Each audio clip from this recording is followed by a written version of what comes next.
Joining me right now on the telephone, one of the co-authors of a fascinating new book. It's called The Wild Idea Club, and we're joined by Lee Silber. He's an award-winning author of 13 books, including the popular Creative Person series for Random House, and he also owns a successful corporate training company, maintains a busy speaking schedule, and he's going to speak to us for a couple of minutes here in Sarasota today. Lee, good to talk to you. Thanks for joining us today. Thanks, Doug. How are things out in San Diego? Well, can't complain, but I mean, hey, you're in Florida, so, you know, with one is you can't. One is not better than the other. They're both excellent. Well, I think your governor out there may want to read this book. That's not, we've got our issues, no doubt about that. Our whole government could use the concept, which is to come up with solutions to problems, and he does try and do that. I got to give the governor, as we call him, credit for trying to come up with solutions. But just like in the book, you need to get everyone on board, or at least most people on board, to make it happen. Well, I had a chance to read through it, Lee, and I like the idea of this, and I think I've seen in the past some companies try and do something similar to this, but I think your plan really takes it to that second level, or the top level, where you really get the employees involved. I know in the past companies try and do that with suggestion boxes, but that's not always really the best way to go about it. Talk a little bit about the Wild Idea Club.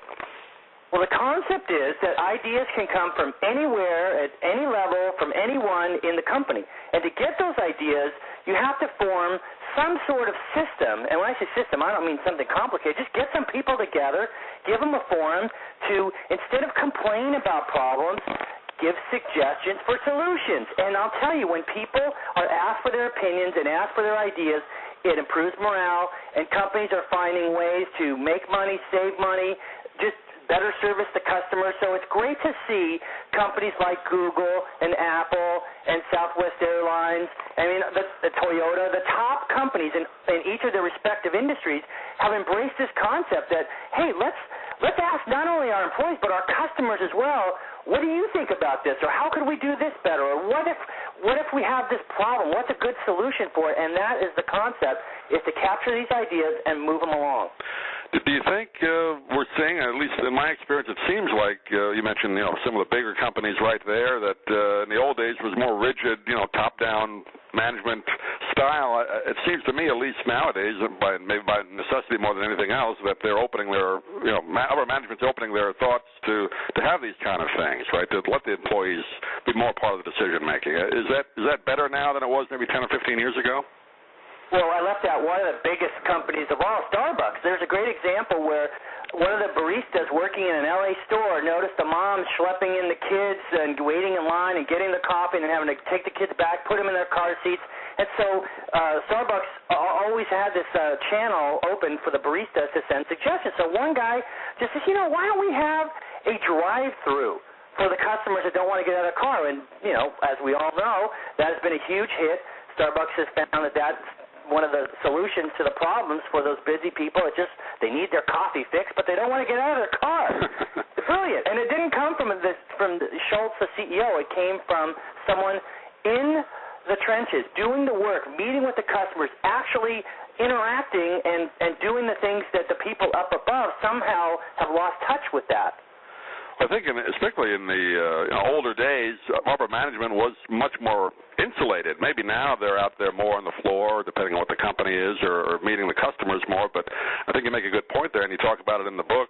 The people that actually deal face-to-face with customers, they're the ones that are going to have the better ideas, right? And Starbucks actually is taking it one step further. They're actually allowing their customers to send in suggestions.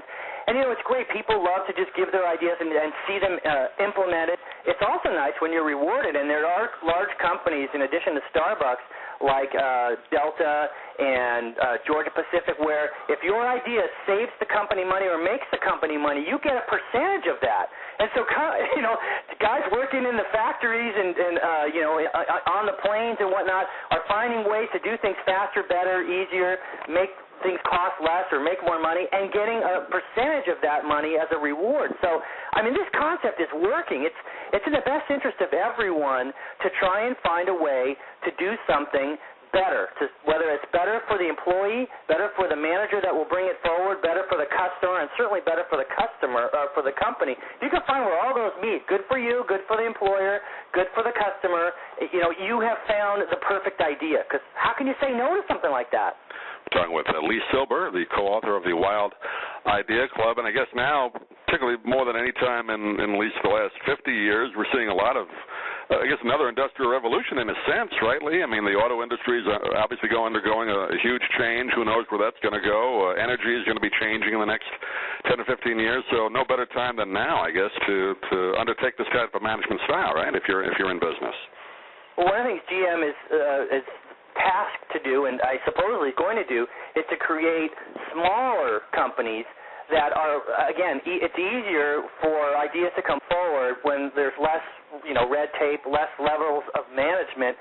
So it's kind of nice to see that this concept has taken hold and is getting the ideas from anywhere in the company. And I like what you said in the very beginning. You said, the old suggestion box, that can still work. Mm-hmm. But now you're seeing it done with video conferencing, social networking mediums, all kinds of technological ways of getting people to brainstorm back and forth to come up with solutions. And that's really the main thing is you have people who are going to complain about stuff, and that's not healthy. It's great to get that same person to say, okay, great, you don't like this. Well, what do you think we should do? What is your idea? And then some way, and that's what the Wild Idea Club is, to get these people together, to get the ideas out, get them worked through, and then pitch them to the people that can make that happen, and then watch it go. It's so exciting. I always kind of pictured in some companies the suggestion box had all the shredder inside. The companies that weren't very successful. That's funny. You're right on the mark, Doug, because sometimes people who have had an idea shot down one or two times say, all right, enough. I'm not even going to, why bother? And so the companies have to embrace the concept that, look, we have to at least listen to our employees' ideas, and maybe some of them are not the best, but somewhere in there, as the expression goes, there are no bad ideas. It's just there's great ideas and good ideas and ideas that their time hasn't come yet. So you listen to every idea, you give it its value, not because the person is worked there too long or not long enough, because the newbie has ideas without any of the it's never worked before baggage. And, of course, the old-timer has been there, done that. You have people who have a degree, people who don't have a degree. It doesn't matter. It's based on the best idea wins, and that concept can only benefit everyone involved. Now, you do a lot of speaking around the country, and you've written many books in this type of genre. Are you optimistic about what's going on now in the economy, Lee? I mean, are we going to see smaller, like you said, smaller companies, I guess, are going to be the norm for a while anyway, right? I'm very optimistic in that, as I was saying, GM, I think one of the things that bogged us down as as an industrial nation and now as a service-oriented nation is that we got too top-heavy, and it toppled over. And so it's nice to see that small companies and big companies are forming smaller groups within their companies, little subdivisions, to tackle problems and projects. That's the way to go. I mean, we got so big, and the hubris in our ways kind of got caught up with us. So that's the whole idea, to take big ideas that start from little companies and watch them grow, and then the big companies grow, and that's hopeful. I'm an optimist because I see the entrepreneurial spirit. Even if you're not an entrepreneur, you can work in a large company and feel like an entrepreneur because you're coming up with new ideas for products or services or money-saving ways. So you're kind of thinking more like an entrepreneur with the Wild Idea Club concept, but you don't actually have to be one with all the risks and all the things that go with that. Well, I think it's a book that anybody that's working in a company right now, if you just decide to start a company, should take a look at. Wild Idea Club is the name of it. We've been talking with Lee Silber. And Lee, do you have a website you want to direct people to? It's pretty simple, thewildideaclub.com. Very simple. And Lee, pleasure to talk to you for a couple of minutes. When the next book comes out, I'd love to have you back on again. But thanks for joining us today. Thank you, Doug.